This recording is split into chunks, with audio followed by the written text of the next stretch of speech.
जय माता दी दोस्तों, जय श्री हरि। स्वागत है आपका हमारी YouTube चैनल अभव्या वर्ल्ड में। दोस्तों, आइए सुनते हैं सकट चौथ की व्रत कथा। एक शहर में देवरानी जेठानी रहती थी। जेठानी अमीर थी और देवरानी गरीब थी। देवरानी गणेश जी की भक्त थी। देवरानी का पति जंगल से लकड़ी काटकर बेचता था और अक्सर बीमार रहता था। देवरानी अपनी जेठानी के घर का सारा काम करती और बदले में जेठानी बचा हुआ खाना, पुराने कपड़े आदि उसको दे देती थी। इसी से देवरानी का परिवार चल रहा था।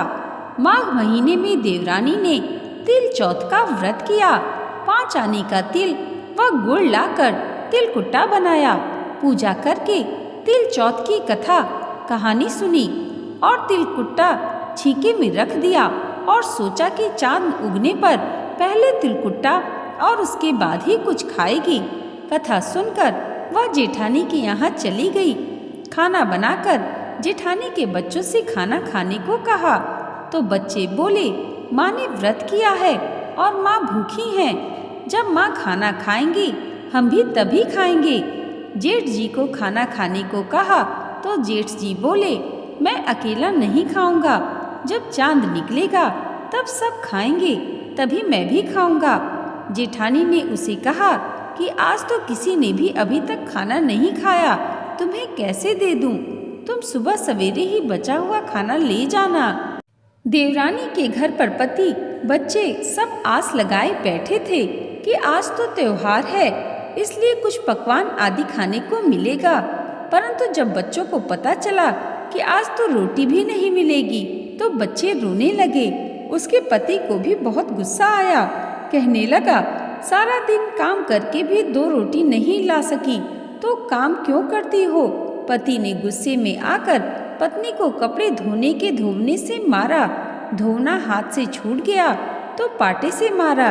वह बेचारी गणेश जी को याद करती हुई रोते रोते पानी पीकर सो गई।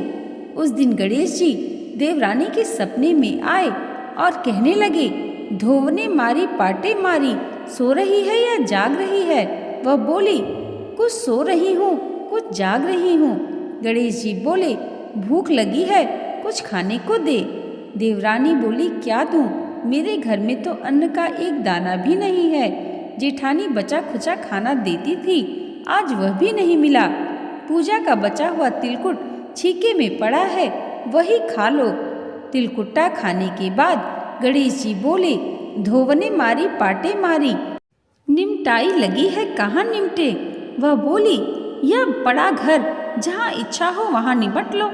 फिर गणेश जी बच्चे की तरह बोले, अब कहाँ पोछूं? नींद में मग्न अब देवरानी को बहुत गुस्सा आया कि कब से तंग किए जा रहे हैं। सो बोली, मेरे सर पर पोछो। और कहाँ पोछोगे?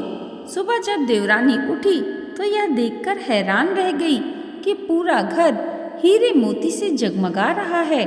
सिर पर जहाँ विनायक जी पोंछने कर गए थे वहाँ हीरे के टीके व बिंदी जगमगा रही है। उस दिन देवरानी जेठानी के यहाँ काम करने नहीं गई।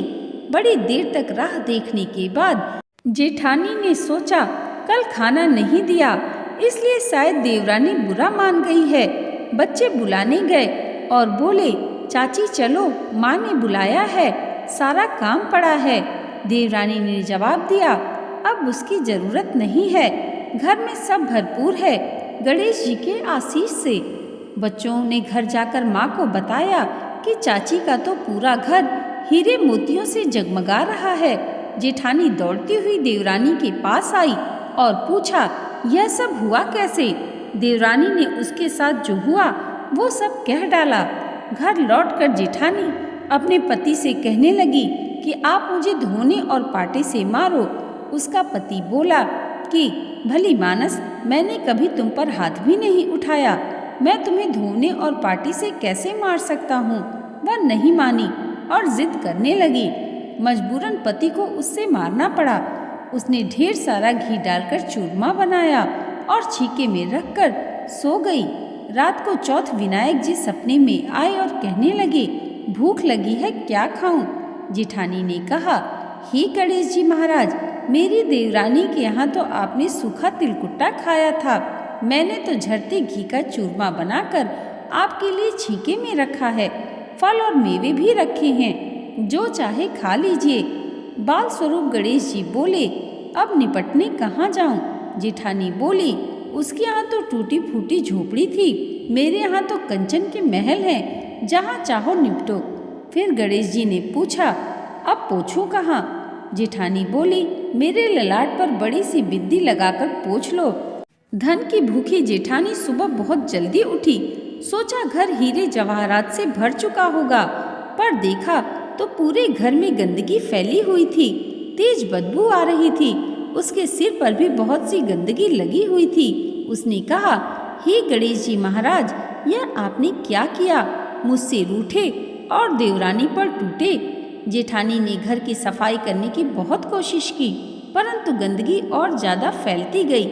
जेठानी के पति को मालूम चला तो उसे बहुत गुस्सा आया और बोला, तेरे पास इतना सब कुछ था, फिर भी तेरा मन नहीं भरा। परेशान होकर चौथ की गणेश जी की मदद की विनती करने लगी। गणेश जी ने कहा, देवरानी से जलन के कारण तूने जो किया था, यह उसी का फल है।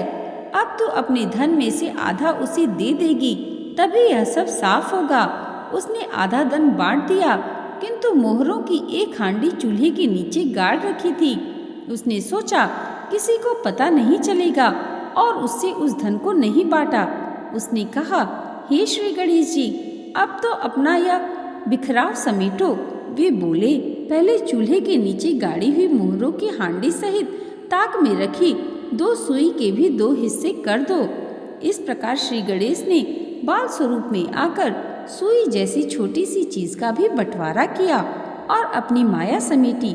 हे गणेश जी महाराज, जैसे आपने देवरानी पर कृपा की, वैसे ही सब पर करना।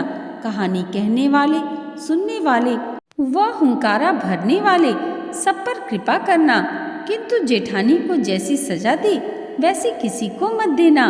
बोलो गणेश जी महाराज की जय, चौथ माता की जय। दोस्तों, आज की ये वीडियो अगर आपको अच्छी लगी हो तो कमेंट बॉक्स में जय श्री गणेश जरूर लिखिएगा और इसे लाइक और हमारे चैनल पर पहली बार आए हैं तो सब्सक्राइब करना मत भूलिएगा। गणेश जी की कृपा आप सबके जीवन पर सदैव ऐसे ही बनी रहे, इसी मंगल कामना के साथ मिलते हैं अगली वीडियो में। तब तक के लिए जय माता दी, जय श्री हरि।